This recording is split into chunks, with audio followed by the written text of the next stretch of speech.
Hello, অনেকদিন পর message দিলাম। কেমন আছো? ভালো আছি, তুমি?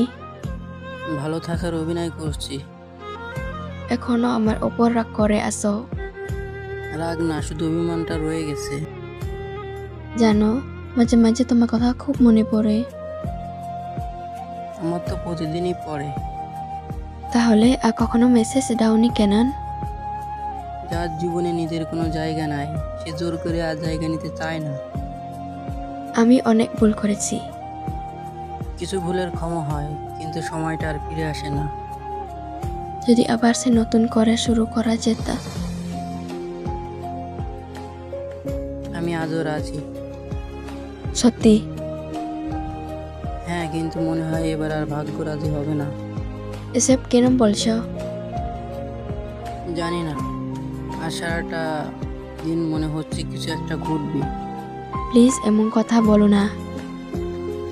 আচ্ছা, আমি একটু বাইরে যাচ্ছি, পরে কথা হবে। ঠিক আছে, সাবধানে যাও। পৌঁছেছ? রিপ্লাই দাও। প্লিজ একটা মেসেজ দাও। আপনি কি এই নাম্বারে পরিচিত? জি, কি হয়েছে? খুব দুঃখিত, কিন্তু উনি সড়ক দুর্ঘটনায় মারা গেছেন। না, এটা মিথ্যা। প্লিজ বলুন এটা মিথ্যা।